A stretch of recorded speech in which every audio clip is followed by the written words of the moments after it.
Halo, selamat malam Sobat Atlantis. Kita bertemu lagi di session ketiga. Kali ini kita akan membahas tentang area 36. Sambil menunggu koneksi Mas Agung, kita ucapkan dulu minal aidin wal faidin, taqabbalallahu minna wa minkum,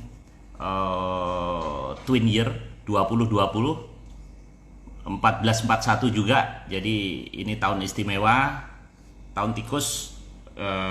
Kita harus ngerong ke dalam, bawa makanan, ngumpet kalau pengen selamat. Tahun depan tahun kerbau, kita harus kerja keras membajak sawah. Kemudian tahun depannya lagi baru kita harimau. Nah, ini Mas Agung sedang dalam koneksi. Oke. Sobat Atlantis, apabila ada pertanyaan, ada 3 hal. Bisa langsung di chat, bisa dengan di IG, bisa juga dengan apa namanya. Nah, ini sudah Mas Agung. Oke. Halo Mas. Tadi hari ini memang ketat sekali jalanan di. Halo Mas. Halo Mas Halo, Agung. Ya, ya, halo kedengeran Mas. juga. Oke. Dengeran, Udah, bagus. udah. Udah. Suara saya kedengeran Mas. Jelas, jelas. Halo. Jelas. Dengan kadang-kadang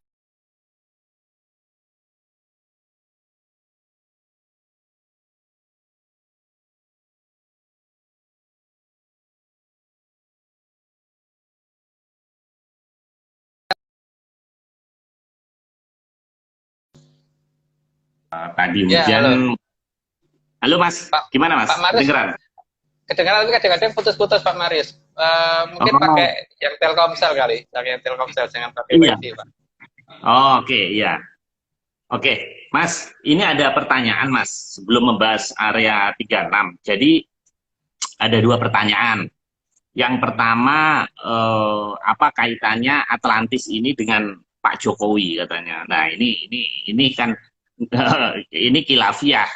Nah, ini nggak mungkin kita akan jawab, dan memang tidak ada kaitannya. Memang negara Indonesia adanya di di negara Atlantis. Ini memang iya, cuman saya rasa pertanyaan ini jauh. Kita tidak membahas tentang ini. Kemudian pertanyaan yang kedua, nah ini menarik, dari Bang Timbul ini dari Medan. Dia menanyakan kenapa metode penelitiannya memakai menyan. Jadi sebelum area 36, tolong Mas Agung jawab, ini kaitannya apa menyan dengan Atlantis ini. Nah, sehingga jadi menyannya jadi menyan Institute of Technology. Jadi orang dipikirnya ini klinik gitu. Nah, padahal kita kan ngomong sains, tapi ya ini menyan ini kan kearifan lokal leluhur kita. Nah, ini tolong Mas Agung sebelum masuk ke area 36 dibahas dulu, karena ini Bang Timbul ini tanya ke saya beberapa kali, kenapa ini memakai metode ini. Silakan Mas Ya, Agung, monggo. ya. Oke. Yang pertama, eh, kalau kita melihat di hotel misalkan ya, di hotel itu kan biasanya ada sensor tap. Cuman asap hotel yang ada itu tidak bisa membedakan itu asap dari rokok, asap dari kebakaran atau asap dari yang lain gitu. Nah, di sini jelas asap salah satu kode juga kan. Jadi di sini kita bicara masalah sandi ya. Sandi itu kan kadang-kadang suatu hal yang ini. Seperti kalau kita bikin password, kadang-kadang bukan kata-kata yang penting, kata-kata yang mungkin malah tidak diperhatikan orang.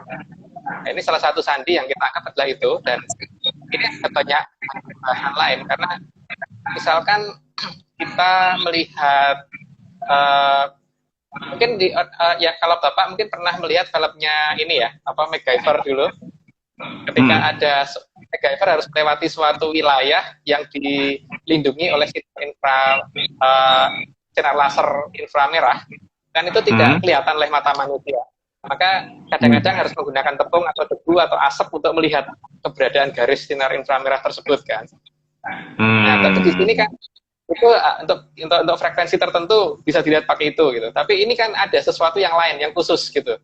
Jadi kita membutuhkan metode asap itu Pak yang kita gunakan dan salah satu yang kita anggap paling tepat itu adalah menyan memang karena asapnya itu cukup tebal dan cukup bisa mengarahkan kita kalau misalkan ada satu sinar yang bisa kelihatan secara yang mungkin di asap-asap yang lain nggak begitu jelas tapi di sini bisa kelihatan jelas gitu. Itu yang pertama ya. Yang kedua gitu ya. Yang ketiga itu kalau kita melihat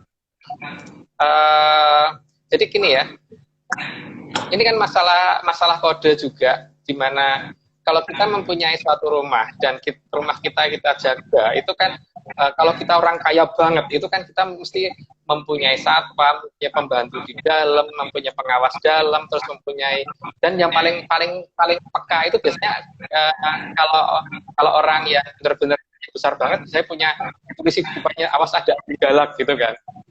Nah, kaitannya apa? Karena biasanya kalau ada orang mau masuk rumah orang itu bukan satpamnya dulu yang tahu, biasanya anjing galaknya dulu kan yang tahu. Dan si anjing galak pasti akan guguk duluan. Begitu juga dengan suatu negara yang sangat besar yang tidak ingin diketahui oleh kita, maka pasti ada penjagaan terhadap suatu makhluk yang kita belum tahu itu apa. Tapi dia mengenal bau ini. Jadi kalau orang memulai dengan maka pada saat terjadi pembukaan gerbang dan sebagainya tidak akan diserang secara ganas oleh mereka karena mereka mengenal bau ini. Jadi itu untuk keamanan juga dari pihak kitanya terhadap sana. Tapi yang penting bagi kita itu adalah asap diperlukan untuk melacak keberadaan gerbang. Karena kita berhadapan dengan gerbang yang bisa kita lihat secara langsung, minimal ada sinar yang keluar dari peradaban sana menuju ke kita. Ini menolong sekali melihat itu. Makanya kalau kita lihat di orang-orang dulu itu kalau misalkan lagi bermeditasi dan sebagainya itu tengah kepulan asap tadi akan kelihatan ada sinar yang bisa dari depannya. Itulah yang kita cari itu, metode itu yang kita gunakan. Makanya kita pilih memang iya. Dan di samping itu kan saat ini kan banyak orang tidak mau menggunakan itu. Jadi kan memang suatu peradaban yang menginginkan supaya tidak diketahui banyak orang, pasti menggunakan suatu apa yang kira-kira banyak orang nggak mau itu apa gitu kan. Memang disebut yang tidak diketahui orang banyak. Nah, tergantung penjelasannya. Ya. Nah, kalau begitu apakah leluhur kita juga tahu keberadaan Atlantis sehingga kok menyan ini jadi leluhur kita dulu memakai menyan? Kenapa? Apa artinya juga sudah diketahui dari dulu atau hanya metodenya Mas Agung dan kawan-kawan aja ini metode menyan ini? Justru kita mendapatkan itu karena kita mempelajari beberapa penjelasan kuno, Pak. Jadi di sini kalau kita memperhatikan penjelasan di masa lalu itu bahwa kerajaan Mataram itu ada hubungan. Karena Mataram, terutama Mataram zaman Panembahan Senopati ke bawah itu ada jelas banget itu terus di babat-babat Mataram ada. Jadi jelas bahwa hal tersebut memang diketahui dan bahkan yang saya terakhir sempat tahu itu kan ada di Jogja ada yang namanya Bapak Plereterio Tikarso itu yang sering sowan ke sana dengan membawa mobil Pak, jadi masuk laut bawa mobil pulang pergi gitu. Dan itu real karena sampai sekarang kan sopirnya juga masih hidup yang antarin beliau itu. Artinya memang itu suatu cara yang sudah diberitahukan, tetapi kan cara ini kemudian diabaikan karena perkembangan zaman. Nah, kita mencoba memberikan cara tersebut. Tapi terserah memandangnya. Kalau mau dipandang klenik ya monggo, tapi kalau kita tidak memandangnya sebagai klenik, karena sebagai sarana yang kita perlukan untuk bisa melihat wilayah sana. Gitu. Dan Mas, enggak. Misalnya ini ada ahli luar negeri yang tertarik gitu. Apakah memungkinkan alat yang nanti ultra modern itu bisa mendeteksi Atlantis ini? Karena kan ini kan sebenarnya energi. Kalau kita lihat penjelasan Mas Agung itu jauh dari klinik. Ini hanya metode. Tapi ini benar-benar scientific dan yang mau dilacak kan sinyal ini. Berarti kalau yang dilacak sinyal di mana itu energi, berarti kan bisa dengan alat yang canggih harusnya bisa dong negara-negara maju itu. Ya, justru pada saat penelitian di salah satu pantai di selatan itu kita kan ada peralatan dari Jepang, Pak. Itu peralatan deteksi sinyal dari Jepang yang kita gunakan. Itu bisa.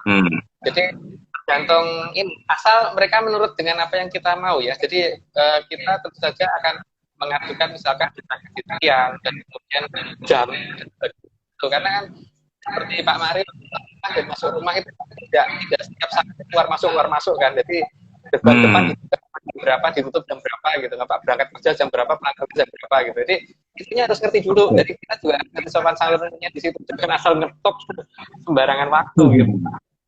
Gitu. Tapi kalau nggak harus ini apa menyediakan waktu yang cukup untuk apa supaya tepat waktunya juga gitu Pak.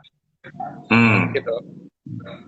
Oke. Saya pikir sudah cukup kejawab ya. Sebenarnya ada banyak jawaban. Cuman masalahnya kalau kita detailkan secara jelas, secara lengkap itu nanti kalau kayak akan bikin bingung. Makanya mungkin bertahap minimal kita membutuhkan metode untuk menangkap sinar dari peradaban lain. Itu kita membutuhkan yang namanya Oke. Ya. Terima kasih. Saya rasa itu jawaban buat Bang Timbul. Jadi ini metodologi. Sebetulnya ini nantinya akan kita bahas lagi di sesi berikutnya dan di buku yang sedang kita tulis. Tapi nggak apa-apa, ini sebagai introduction dan Mas Agung rupanya untuk sesi terbuka untuk umum ini ada rambu-rambunya. Jadi yang masih umum dulu karena kalau makin ke dalam itu nanti menyangkut teknis sekali dan tidak cukup waktunya. Oke Mas, kita mulai dengan area 36 Mas. Monggo, silahkan.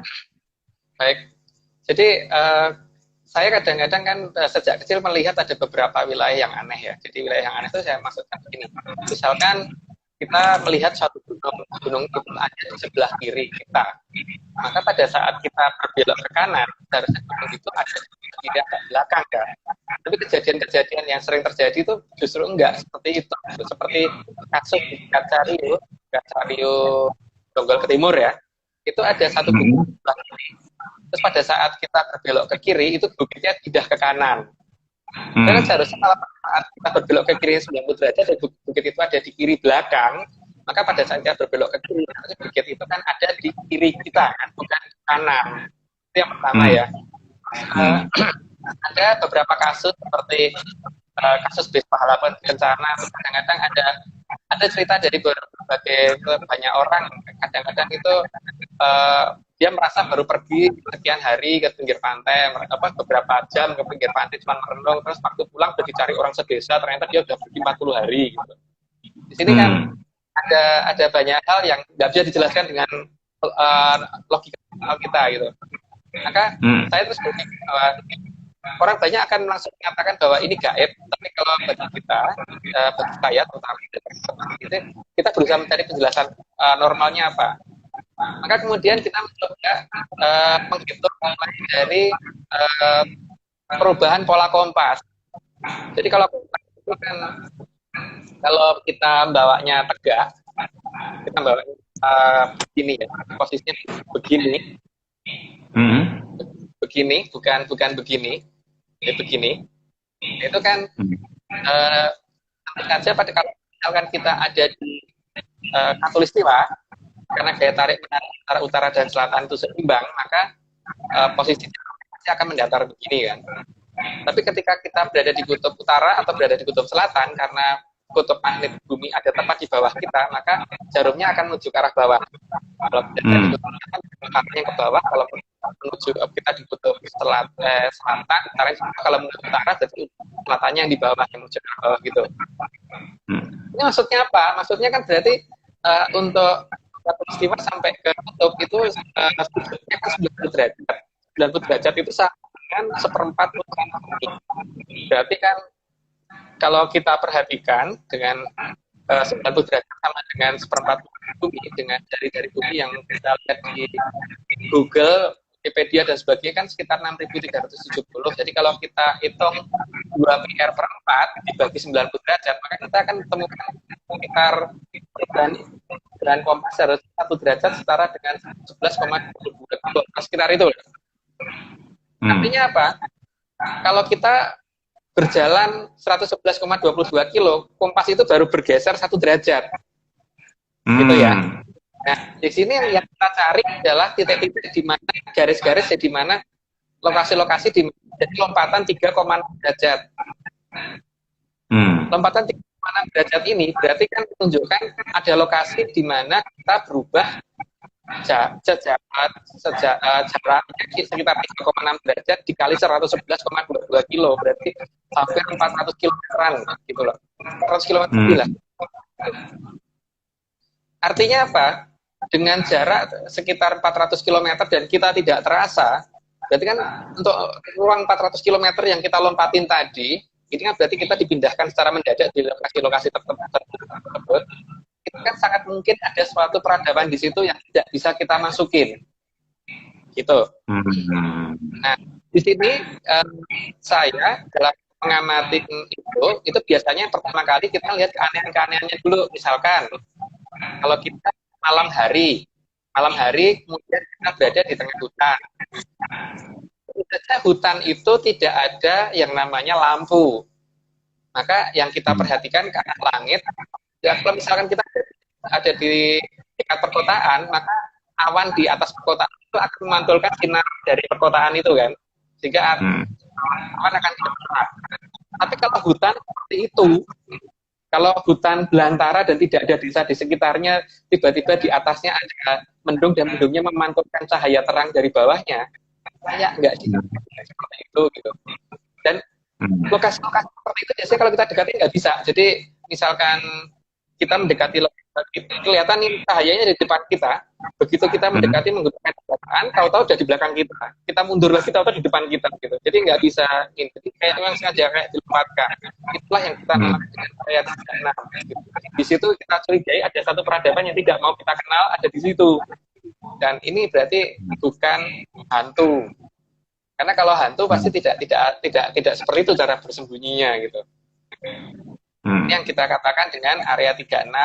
Nah, mungkin untuk lebih jelasnya Pak Maris bisa tunjukkan gambar per gambar satu persatu. Coba untuk gambar pertama. Oke. Ini Mas. Nah, ini gambar kompas kalau kita vertikal tegak itu ketika berada di ekuator, gambarnya kompasnya kayak seperti ini. Karena gaya tarik menarik magnet utara dan selatan seimbang. Coba gambar kedua Pak sekarang.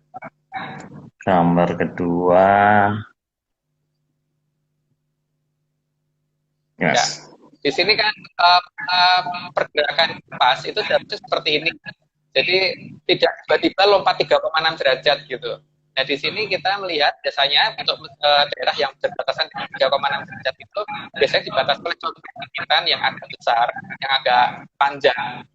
Sehingga orang cenderung tidak akan mengamati itu, tapi cenderungnya hanya mengamati jalan gitu. Nah, di sini ketika ada perubahan, sementara kita melihat satu gunung. Tapi sebenarnya di antara gunung itu ada wilayah lain. Coba gambar berikutnya, Pak.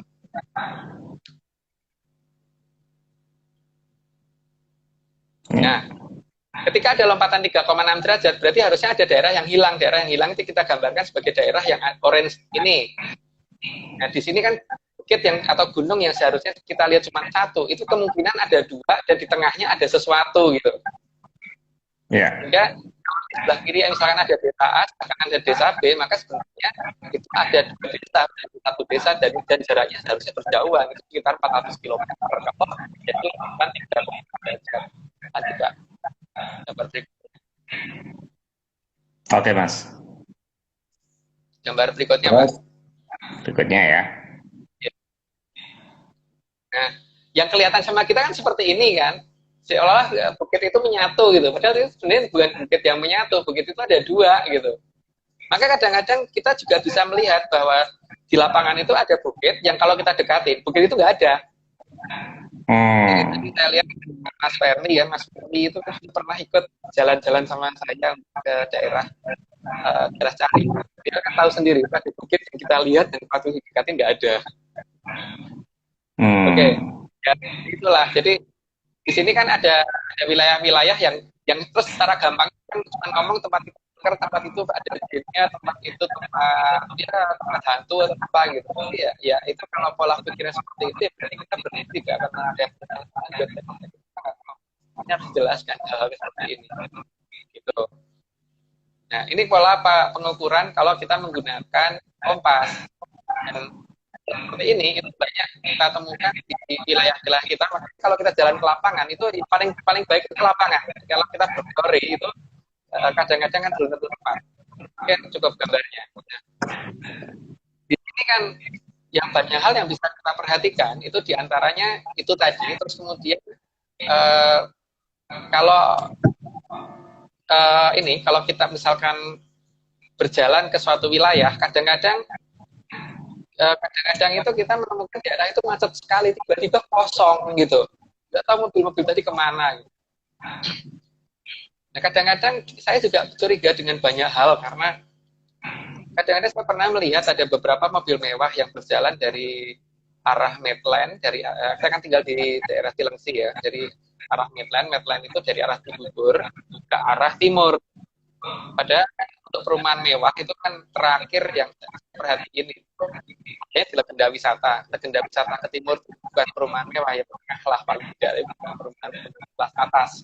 Artinya kalau ada mobil dengan harga sekitar 3,5 miliar ke atas, itu pasti tidak mungkin tinggal di perumahan-perumahan seperti Harvest City, itu nggak mungkin. Pasti tinggalnya di perumahan-perumahan yang levelnya Legenda Wisata atau kota-kota. Ini problemnya adalah sering banget saya temuin itu kendaraan-kendaraan kelas atas itu yang kalau pagi dari timur Harvest City menuju ke arah barat, menuju ke arah Jakarta, dan kalau malam kembali ke arah sana. Tapi kalau diikuti nggak bisa. Kalau diikuti tiba-tiba lenyap aja kendaraan tersebut, dan biasanya beberapa tempat itu, beberapa kendaraan yang kita ikutin rata-rata kita dibikin seperti tidak sadar begitu, mereka sudah hilang di daerah dekat persawahan, daerah sekitar Bantar Kuning. Cuman yang jadi perkara kan, lah di sebelah timur kita, di timur tempat saya itu tidak ada perumahan-perumahan yang bagus, yang sangat-sangat mewah. Jadi maksud dia sih rumah RSS terus mobilnya Range Rover gitu. Bentley gitu kan. Kan nggak mungkin tuh Pak. Kan itu harusnya tinggalnya. Loh, emang Atlantis itu mobilnya sama dengan kita, Mas? Bukan mobil sama orang dengan Atlantis itu maksudnya gimana? Apa Ferrari juga mobilnya? Bukan. Jadi casing luar kan supaya kita nggak curiga Pak. Karena mereka pasti peradaban kita pasti ada kan, sehingga mereka pasti akan ngikutin pola kita, tapi pola yang paling mewahnya, bukan pola sederhananya. Mereka nggak bisa kalau naik beca itu nggak mungkin. Mereka mungkin atau naik mobil seperti punya saya kuda itu nggak mungkin. Tapi pasti naiknya ya yang keren-keren, kelas atas pasti. Sehingga dan kecepatannya juga cepatnya tinggi rata-rata dan tidak susah untuk diikutin. Gitu. Kecurigaan yang lain itu seperti kasus munculnya Singapore Telkom, Intel di daerah dekat Sodong waktu saya jalan sama teman di sini kan ada juga waktu itu Fairly pernah ikut begitu, Intel sama Malaitel itu keluar Pak di titik tertentu di dekat desa Sodong, antara Sodong sama Sukamakmur, tempat-tempat seperti itu. Jadi ini harus dijelaskan, Pak. Ini tidak bisa kalau misalkan kita ngomong ini hantu masuk iya sih nangkep sini gitu loh. Berarti ada pengawasan seluler dari negara luar gitu apa sih oleh wilayah di situ gitu kan. Jadi kalau ada yang sempat bertanya kalau nggak salah berarti kita tahunya kalau misalkan keberadaan Atlantis itu karena ketidaksengajaan atau karena cerobohan mereka. Beberapa ya gitu, memang karena kecerobohan sana sehingga kita jadi tahu itu ya.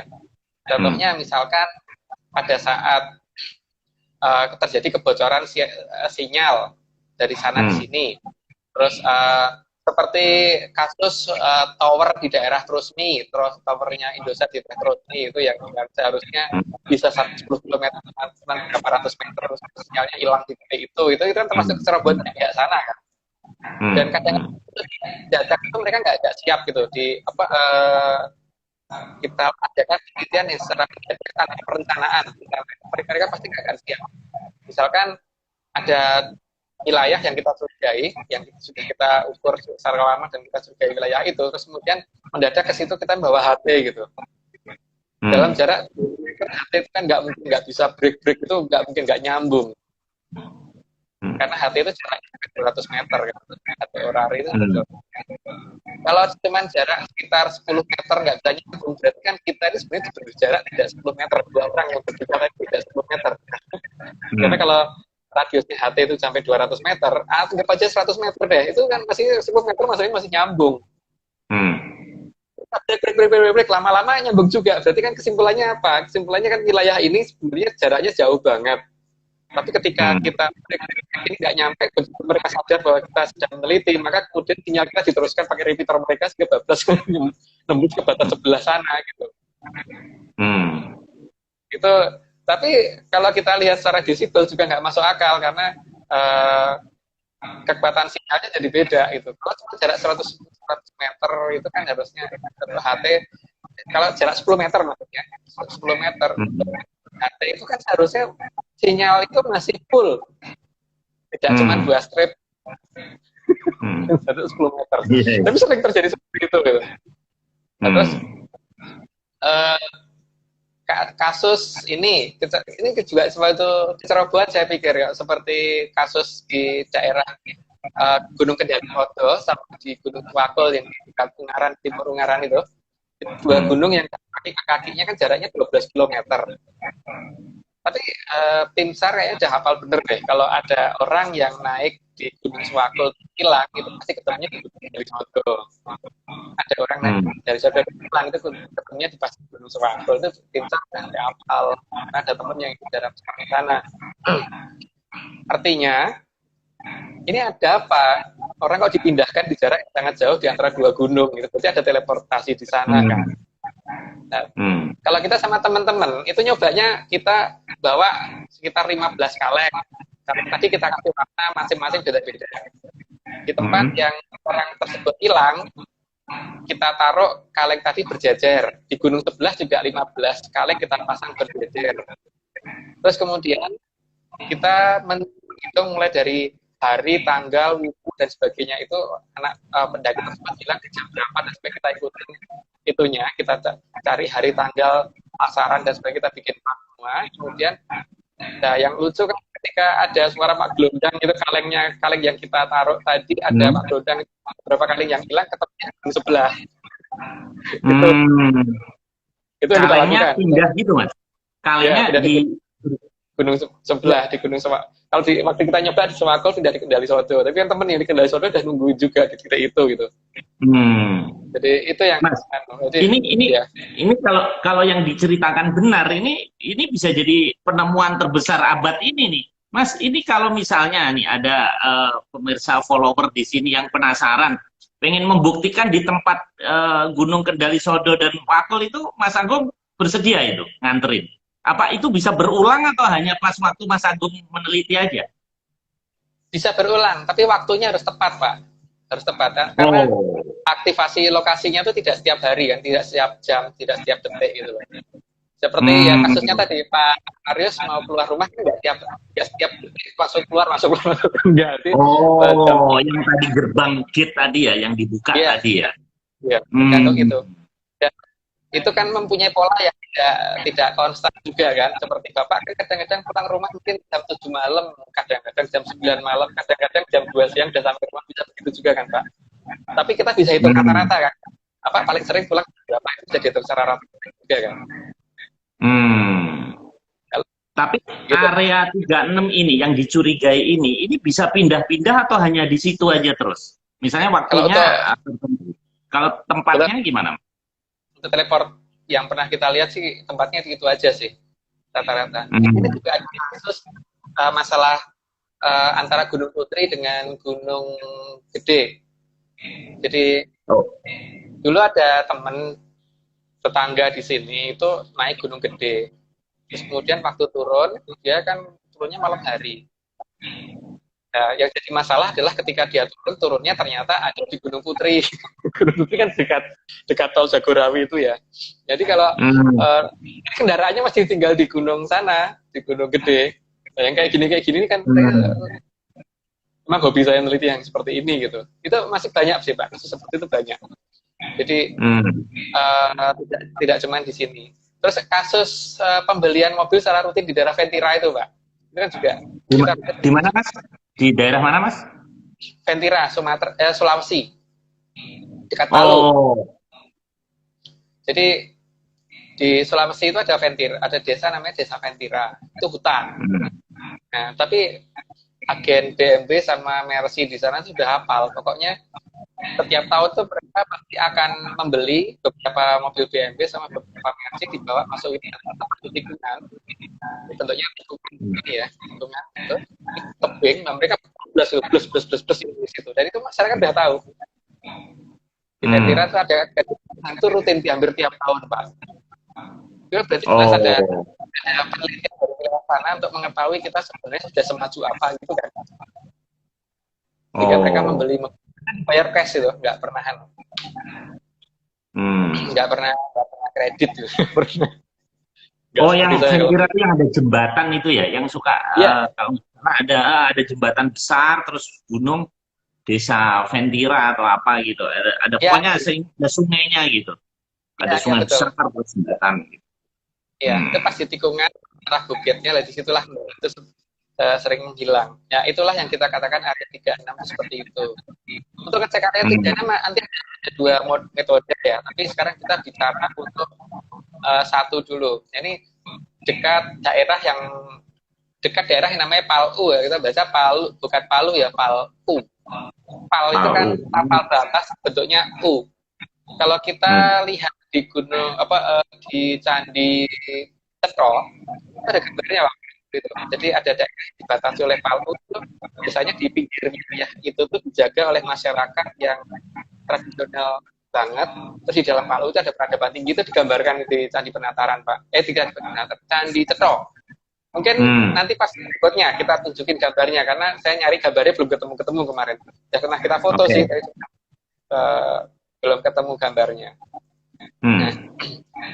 selain masalah Ventira dan sebagainya itu, kita juga uh, sering kita juga mencurigai beberapa hal yang pernah saya ceritakan di awal bahwa ini kok cerita legenda tentang pertemuan Raja-Raja Mataram dengan Kanjeng Ratu Kidul ini katanya kalau gaib kan tidak perlu terowongan. Ini kenapa ada terowongannya segala Hmm. ya? Kalau ada terowongan kan Hmm. ini ya jelas bukan hal yang berhubungan dengan gaib. Inilah yang kita namakan garis batas area 36 seperti ini. Jadi kalau di Hmm. luar negeri mungkin di praktis mungkin sama dengan Roslan garis mawar terus makanya di sini nanti akan banyak hal berubah. Jadi Hmm. seperti peradaban, apakah betul itu ada di sana? Kita masih curiga bahwa itu tidak di sana gitu. Ya beberapa yang Hmm. kita curigai, apa iya sih Yunani itu di Yunani gitu. Dan pernah Hmm. bertanya nggak sih nenek moyang kita itu kok memberi nama Yunani gitu? Katanya kita nggak pernah berlayar sampai sana. Maksud kita mengenal suatu wilayah dengan nama yang kita kasih nama sendiri gitu. Orang lain Hmm. menyebutnya Greece, apa kayak yang lain, tapi nggak ada yang pakai nama Yunani nyebut Yunani kita doang loh, nggak salah itu. Ini juga layak Iya dicurigai ya. ya, kenapa kenapa nama-nama itu kok muncul di negara kita gitu. Seperti orang lain nyebut Hmm. Egypt, nyebut Egypt, tapi negara kita Mesir. nyebut Mesir. Ini kalau kita Wah. nggak pernah ke sana kan nggak mungkin kan. Iya, iya, iya, iya, iya. Kita Artinya banyak ya. hal. Kenapa? Hmm. Gimana Kalau Pak? Belanda, Holland, Belanda mungkin masih ada kemiripan Mas. Tapi kalau Mesir, Ya, Egypt, Greece, Yunani agak aneh juga. Dari memang. mana kata itu? Nah itu. Bahkan Belanda pun sebenarnya juga nggak terlalu dekat juga kalau kita perhatikan kan namanya jauh banget Pak. Holland Holland itu dua huruf. Kalau dikatakan Holanda itu depannya B bukan E, H sama O. Belanda dengan Hmm. Belanda jauh Pak. Menurut saya sih Hmm. jauh. Landanya tak sama cuma Londonnya aja. Landanya itu Walondo. Hmm. ya Kalau Walanda, ya tetap Belanda tetap nggak dekat, nggak dekat. Kalau kita melihat ke luar negeri sekalipun, itu bahkan pernah ada legenda ketika Raffles menentukan suatu kota yang sangat sangat maju di Singapura dan pada saat dia kembali ke Singapura, kota itu nggak ada.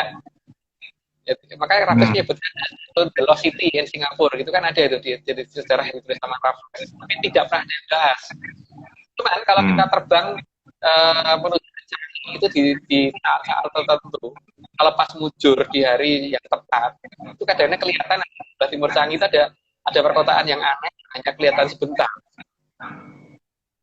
Gitu. Jadi area 3 tidak cuma di sini, cuman kita butuh dekati pusat dari semuanya itu ada di dalam pusat semuanya. Jadi bukan berpusat di luar, jauh dari kita, enggak dekat banget sama negara kita seharusnya. Maka efek-efeknya ada di negara kita sangat besar, efek geologinya, efek gangguan alamnya dan sebagainya. Karena kalau mereka hantu, ya nggak akan ada efek-efek itu. Seperti misalkan matahari, mereka nggak akan bisa nutupin itu. Jin nggak transparan matahari sinarnya. Tapi kan di selatan kita ada gray area di atas batas cakrawala itu jelas bisa diamati tiap hari, bukan hanya di 1-2 hari. Tiap hari kelihatan. Jadi kalau kita ngikutin di atas cakrawala laut selatan itu selalu ada, dan bahkan di area itu juga ada di tanah Jawa. Jadi kalau kita perhatikan dengan matahari sebelum jam 7 ya kalau nggak salah itu ini kerasa lebih dingin daripada setelah di atas jam 7 dan terasa panas dadakan gitu. Itu kita kadang-kadang sengaja mencari ini ya, karena tadinya kecurigaan kenapa kalau saya melihat matahari pagi di Jakarta sama di daerah Bekasi dan lagi kok beda sih ukurannya. Kalau kita foto kadang-kadang bisa dari Bekasi gitu. Kalau itu kalau matahari dari jarak yang sangat jauh, ukurannya harus sama lah. Harusnya segitu ya segitu. Tapi ini enggak. Ukurannya kelihatan beda. Kalau kita kumpulin foto-foto itu enggak akan sama. Artinya arah Bekasi mendekati suatu garis batas dan kita melihat matahari itu dari layar sehingga nggak kelihatan panas. Nah, pada saat melewati layar tadi, tiba-tiba matahari kelihatan kecil lagi karena kelihatan di arah jauh lagi. Gitu. Dari layar belum panas, tapi kita sudah di ketinggian tertentu baru itu bisa terasa panas. Ini yang kita sebut dengan ganem. Ya mungkin kalau masyarakat yang langsung menuduh bahwa ini daerahnya hantu ya terserah, tapi kita nggak masa seperti itu. Kalau bagaimana menjelaskan ini terhadap kita sendiri paling tidak, bahwa ada loh ini peradaban besar dekat kita, dan peradaban besar ini kayaknya cukup pro dengan negara kita, cuman masalahnya kita tidak kenal dengan mereka dan mereka memang masih belum mau terbuka dengan kita. Sekarang bagaimana supaya mereka mau terbuka dengan kita, itu yang sedang saya dan teman-teman upayakan. Karena pemerintah tidak peduli ya, itu urusan pemerintah, bukan urusan kita. Tapi kalau kita kan memang bukan orang yang berada dalam bidang politik, Pak. Jadi kita hanya senang melacak keberadaan sejarah yang tidak nyambung gitu loh. Ya, sejarah yang tidak nyambung. Jadi dan alatnya sangat sederhana, Mas ya. Alatnya ya, cuma pakai kompas ya. Ya, pakai kompas, senter, T gitu. Itu doang ketemu. Menyang. Tapi yang paling penting ya kira di Menyang. Mas, ini area 36 ini ternyata erat kaitannya dengan teleportasi ya. Jadi ini ada laporan di Bintaro sektor 2 setelah Lebaran kemarin ada anak jalan gitu dari Jalan Gelatik ke Jalan Kuricang. Nah, tiba-tiba dia terlempar di Rawamangun pakai celana pendek. Nah, untungnya dia itu bawa handphone. Nah, itu titiknya udah saya tandain. Jadi itu tolong nanti setelah pasca COVID di Bintaro sektor 2 itu ada kejadian. Itu satu. Nah, terus yang kedua, di area situ itu ada laporan bahwa suatu malam ada orang dari kampung yang dari atas turun, kemudian dia ngelihat katanya ada ramai sekali gitu. Nah, waktu pagi nanya ke yang orang di situ, tadi malam kayaknya nanggap wayang ya di sini. Saya lewat susah bener gitu. Nah, enggak, di sini ramai ada wayang. Nah, tempat itu tuh sudah 2 kali itu. Nah itu udah saya tandain tempatnya. Nah itu tolong nanti diteliti Mas. Ya siap. Oke, pasti kita datangin. Senang banget kalau dapat kabar seperti itu, Pak. Cuman lokasi-lokasi seperti itu kan yang penting kita catat tanggal dan harinya, dan karena itu mereka pasti tidak rutin tiap hari kan. Nah, Kalau kita kan kalau kalau tanggal dan jamnya yang terakhir ini belum lama, baru 2 minggu yang lalu. Jadi bahkan anaknya pun mungkin kita bisa tanyain, bahkan anaknya pun kita bisa tanyain dan saksi-saksinya gitu. Kalau yang ya, ya. itu udah lama, yang tangga wayang tuh lama. Kalau yang ini jelas-jelas dia kelempar ke apa namanya Rawamangun, untungnya dia bawa handphone. Jadi akhirnya dia Ya, telepon, dia juga bingung padahal jalan kaki gitu. Nah, ya. ini kalau ini belum lama, jadi ini bisa jadi objek penelitian. Terus satu lagi Mas, eh, kalau ngelihat kalau ini memang benar ya, ini jadi antara fiksi dan non fiksi jadi bingung kita jadinya. Eh, Kenapa nggak kita gandeng aja pusat penelitian, kalau toh misalnya dalam negeri susah, luar negeri kan, di luar negeri ini banyak orang gila-gila nih. Ini kan ini kita dengar kayak gini, kita jadi kayak nonton film itu yang apa namanya yang di Afrika itu apa itu yang kota yang nggak nampak itu. Nah kalau kalau ini ceritanya kita jadi nggak minder lagi itu karena kita punya Atlantis juga yang nggak nampak gitu. Kenapa nggak kita teorinya Mas Agung itu kita tulis kemudian kita kirim dalam bahasa Inggris ke apa namanya lembaga internasional, kita join survei aja yang pakai alat yang canggih. Kalau cuma sekedar Kompas kan saya rasa masih kurang Mas. Gimana Mas? Ya boleh, Pak. Saat ini memang keterbatasan kita kan di situ ya, masalah jaringan dan sebagainya kita masih terbatas, dan di samping juga kita sibuk dengan pekerjaan kita masing-masing. Jadi kadang-kadang apa-apa sempat terhenti kan juga masalah, ya kadang-kadang masalah biaya, masalah kesibukan, dan masalah kejauhannya tempat gitu. Kita senang banget kalau misalkan Bapak bisa membantu kita untuk mencari orang yang mau membantu kita untuk penelitian gitu. Karena ini kan memang menarik kok, karena pada dasarnya kan ini adalah penelitian yang mungkin terabaikan oleh banyak orang ya. Jadi orang itu cenderung menganggap langsung geser itu adalah hantu, itu adalah jin, itu adalah gaib, itu menghentikan kita untuk tidak berpikir lanjut memang. Mas, saya jadi ingat nih, belum lama ini di daerah Wonogiri ada bis asal Ponorogo yang persis seperti Pahala Kencana. Itu belum lama, kayaknya 2019 deh. Mungkin Mas Nogo bisa browsing gitu di internet. Itu juga di daerah Wonogiri ada juga Mas kayak gitu. Berarti itu mungkin dicurigai area 36 juga Mas di situ. Emang banyak Pak, tidak cuma 1 titik 2 titik itu. Cuman biasanya akan kelihatan itu ada batas-batas yang agak aneh gitu. Misalkan di perbatasan Jawa Tengah sama Jawa Barat gitu Pak. Di perbatasan Jawa Tengah sama Jawa Barat itu kan dalam jarak yang sangat dekat, tapi tingkat perubahan bahasanya sangat ekstrim. Di sebelah timur orang Batak, sebelah baratnya orang Sunda, bahasa Sunda.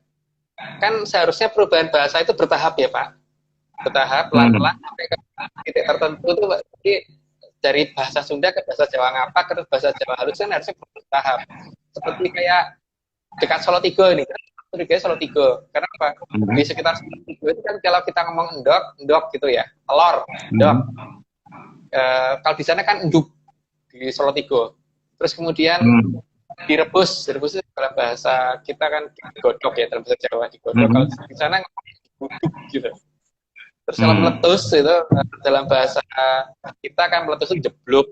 Kalau bahasa Samarinda jeblok. Jadi kalau direbus meletus itu bahasa kitanya kan endok jeblok, kalau mereka enduk diguduk jeblok. Itu agak lucu. Tapi kan kayaknya itu sepele Pak, tapi ini ada perubahan aksen bahasa yang mendadak. Ini kan nggak mungkin Pak. Ini pasti harusnya ada jarak kan. Ini. Dan kebiasaan, pola tingkah laku dan sebagainya pasti menunjukkan bahwa dia bukan dari jarak yang berdekatan. Pasti mereka berjauhan seharusnya. Logikanya harusnya berjauhan. Tapi kenapa kegiatan dekat? Berarti kan daerah di antaranya itu hilang. Makanya kadang-kadang di beberapa wilayah itu ada nama-nama yang kita layak curigai, seperti ada nama Kalong itu kan nanti berkurang, ada daerah yang disembunyikan. Terus di dekat di daerah Kerawang itu ada daerah namanya Kuto Kelambu. Kan ada daerah yang ditutup Kelambu gitu kan. Nah, ditutup apa yang kita nggak bisa masuk wilayah itu gitu. Banyak nama-nama itu ini termasuk ini ya, ada nama apa namanya, lupa beberapa nama malahan. Tapi yang jelas nama-nama itu banyak sih. Kalau kita ke lapangan tuh akan ketemu nama-nama yang kadang-kadang loh itu namanya seolah-olah kayak nama kode-kode penyembunyian gitu loh. Si Kalong yang berkurang. Ya Kalong ada dua arti sih, bisa diartikan sebagai apa namanya? burung kalong, tapi juga bisa diartikan berkurang gitu kan. Pekalongan, kalau dikatakan Pekalongan masuk dapat dikatakan lebih cocok diartikan daerah yang berkurang, bukan diartikan menjadi daerah burung kalong, kan nggak cocok kalau Pekalongan. Ya kan. Kalong masih bisa dianggap sebagai si itu dia kalong atau gimana masih bisa, tapi paling tidak Pekalongan ini kan aneh, Pak. Jadi terus, perbedaan yang ekstrim itu dicurigai di situ juga salah satu ciri area 36, Mas Agung. Iya, perubahan bahasa yang cukup ekstrim. Makanya kalau kita perhatikan, Pak, ada daerah namanya Kulon Progo. Progo itu kan peraga. Peraga itu apa sih? Peraga itu kan sesuatu yang hanya menampilkan apa ya, dummy apa ya, mungkin contohnya peraga ada di barat. Jadi memperagakan sesuatu yang ada di barat atau gimana itu maksudnya, tapi ada nama itu gitu. Terus nama-nama seperti itu dan kemudian adanya beberapa bangunan dan sebagainya itu kita melihat kan sandi-sandi yang sengaja ditutup secara tersebut kadang-kadang agak kelihatan kalau kita membaca nama-nama lokasi, karena beberapa lokasi kalau kita urut namanya gitu akan membentuk suatu tulisan cerita seperti yang waktu kita dari Legenda di Bumi itu kan seperti itu, kelihatan banget ada beberapa urutan nama-nama wilayah yang kalau kita urut kita baca bahasa bosnya nggak kena, baca dengan bahasa kita malah ada artinya. Iya. Sarajevo ya. Kan Sarajevo tuh V-nya tuh kan kalau misalkan kita geser ke W, Sarajevo, Soro itu kan sengsara ya. Itu sengsara ya. Wowo itu kan ini ya. Wowo itu kan Pak Le atau Om ya. Wow. Ya, Sarajevo. Daerah itu pernah mendapat hubungan yang sangat besar berarti. Dan ya makanya kalau ya banyak banget lah lokasi-lokasi seperti itu. Ada di Indonesia, ada juga, ada di luar negeri juga ada. Jadi, artinya memang dunia kita ini seharusnya tidak kecil ini. Gitu. Karena yang sempat ketangkap sama kita ketika kita berjalan dari pantai selatan menuju ke pantai utara, itu kita menemukan 18 garis lintang yang kita ukur itu 3,6 derajat. Yang tidak terukur sama kita nggak tahu ya. Artinya ada 18 garis itu yang sebetulnya per satu garis itu 400 km, 400 km kali 18 kan itu sudah di atas 4.000 kilo ya. Sudah hampir 8.000 kurang lah, 7.000 berapa kilometer, sedangkan lebar Pulau Jawa itu sekitar 200 sampai 300 kilo kalau nggak salah ya. Dari pantai selatan ke pantai utara itu mungkin sekitar 300-an kilo atau 400 kilo. Artinya daerah yang kita tempati ini kan tidak sampai 10%. Mereka menempatkan yang lebih banyak daripada lokasi kita, dan kita ini kayak diasingkan oleh mereka. Entah apa, nggak ngerti. Ya, kita tujuan penelitian dan mencari kita diasingkan, tapi bagaimana kita bisa menengahkan komunikasi lagi dengan mereka, dan kita bisa mengerbang menuju ke mereka gitu kan. Karena yang paling penting bagi kita itu, makanya kan di Jawa itu kemudian kalau kita melihat sandi-sandi yang lain itu kan ada wayang orang, ada wayang kulit, tapi yang lebih mengarah ke tradisional adalah yang wayang kulit. Wayang kulit itu selalu harusnya kita mulai dari belakang garis. belakang layarnya kan. Itu Dari ada belakangnya bayangan balik. belakang layar. Ya. Ini kan menunjukkan ke kita bahwa kalau kita mau melihat peradaban di sebelah sana, itu kita membutuhkan suatu layar yang warnanya putih gitu kan. Baru sebelah sana itu makanya menjadi sangat penting bagi kita gitu. Karena kalau kita bawa kain itu belum tentu bisa kelihatan, tapi kalau asap itu biasanya cahaya-cahaya tertentu bisa kelihatan di itu tadi. Makanya kenapa kita sangat-sangat berusaha mencari berdasarkan cerita-cerita kuno ya, karena seperti itu ya, karena mungkin penggambarannya di sini cuma sebagai layar geber warna putih gitu, layar geber di layarnya wayang namanya geber, itu warna putih. Berarti kita membutuhkan sesuatu yang warna putih. Yang warna putih itu tapi kan layar itu geber itu tidak dipasang terus-terusan. Jadi pas pada saat akan dipakai untuk gelar pewayangan itu baru dipasang, pada saat selesai ditutup lagi gitu kan. Sehingga nggak kelihatan. Nah, pada saat itu kita perlukan bagaimana kita bantu gitu. Kalau pas cahayanya tepat, jadi tepat cahayanya, maka peradaban sana akan kelihatan arahnya kemana kita akan kelihatan. Maka kadang kita bawa perapian itu perapian yang portable itu, jadi bukan di tanah. Jadi kita ambil ngikutin dia itu menuju ke arah mana sampai masuk ke lokasi tersebut. Gitu. Mas, kalau gitu pencipta wayang kulit ini juga sudah tahu dong keberadaan Atlantis, Mas. Bukan hanya sekarang aja. Jadi leluhur kita sebenarnya juga sudah tahu dong kalau ada kecurigaan ada Atlantis di di selatan dan di sekitar kita ini, Mas. Sangat tahu, Pak. Makanya kan kalau coba kita perhatikan nama-nama kompas kita ya. Kita kenal ada utara, ada coba namanya telat. Jadi kan di belakang selatan kita ini bukan di south kita ini bukan samudra kan, selat Pak. Selat. Oh. Ya, terus lihat kita ngomong timur laut itu timur utara, tapi timur selatan itu tenggara. Tenggara itu artinya suatu pertanda.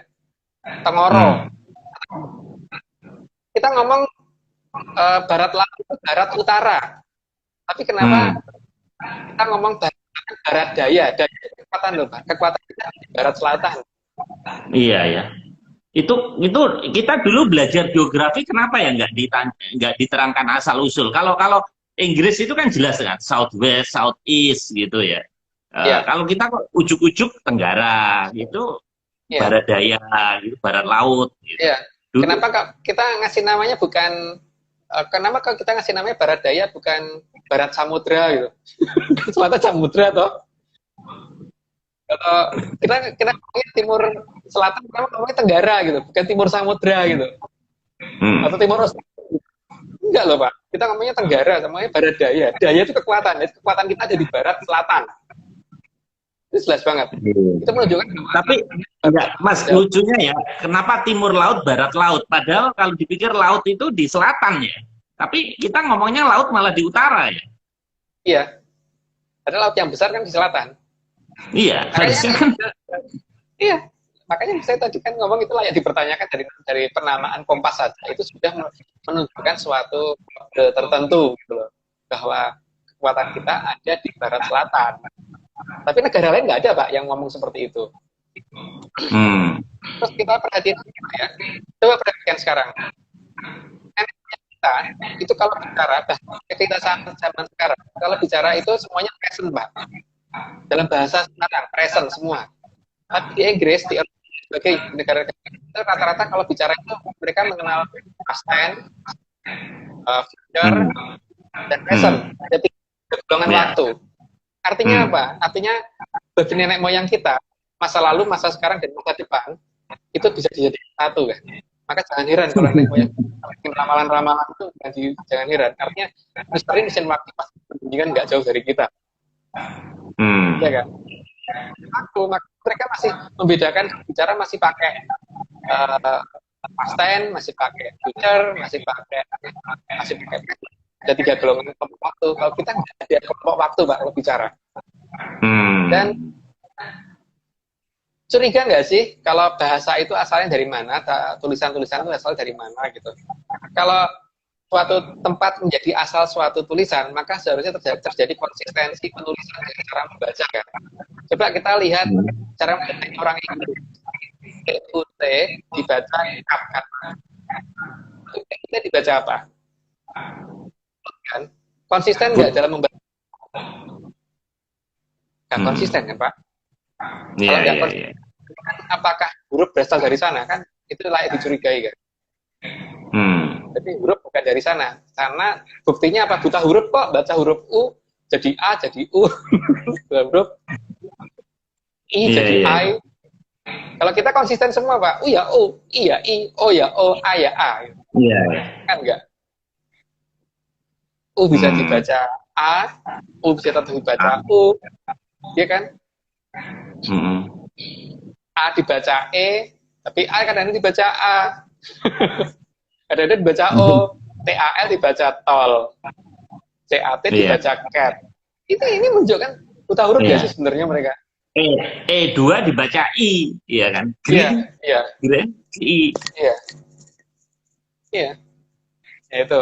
Maka saya mengatakan kenapa kita curiga bahwa Atlantisnya di sini bukan dekat Eropa, itu karena itu. Karena ada kekonsistenian itu tadi salah satunya. Dan nggak ada tuh, saya nggak pernah melihat orang Eropa ngomong ada Barat Daya gitu. Nggak ada Pak. Yang ngomong Barat Daya cuma kita loh. Atau mereka ngomong Timur Daya gitu, East Power gitu. Nggak ada. Kompas mereka ya South, East, North, West gitu doang Pak. Nggak ada seperti kita yang sampai ada terjemahan yang agak unik dan agak aneh, itu nggak ada gitu. Kenapa kita kok ada di selatan, bukan di selatan utara itu juga nggak? Ibu kota kita di ini benar-benar pembahasan multidisiplin nih, dari area 36 ke dari etimologi juga ya ternyata ya, baru tahu ini. Ya, memang kita menelitinya seperti itu Pak. Kita harus melihat secara kompleks ya, jadi jangan parsial memang. Kalau dari parsial nanti memang kelihatannya seolah-olah ya jadinya konek lagi Pak baliknya. Jadi kan ya bagaimana kita merasionalisasikan itu, dan bener nggak sih tuduhan Barat bahwa itu klenik, itu dulu yang paling penting itu kan. Jadi kalau ternyata itu bukan klenik ya kita harus buktikan itu bukan klenik gitu dulu kan. Emang tidak gampang Pak. Dan gitu, Pak. Masalahnya sekarang YouTuber itu yang klenik malah viewernya banyak gitu, yang like banyak gitu. Kalau yang scientist malah nggak suka. Kalau yang kuntilanak yang kayak gitu rame gitu. Tapi kalau diajak ngomong kayak gini ya sedikit yang tertarik.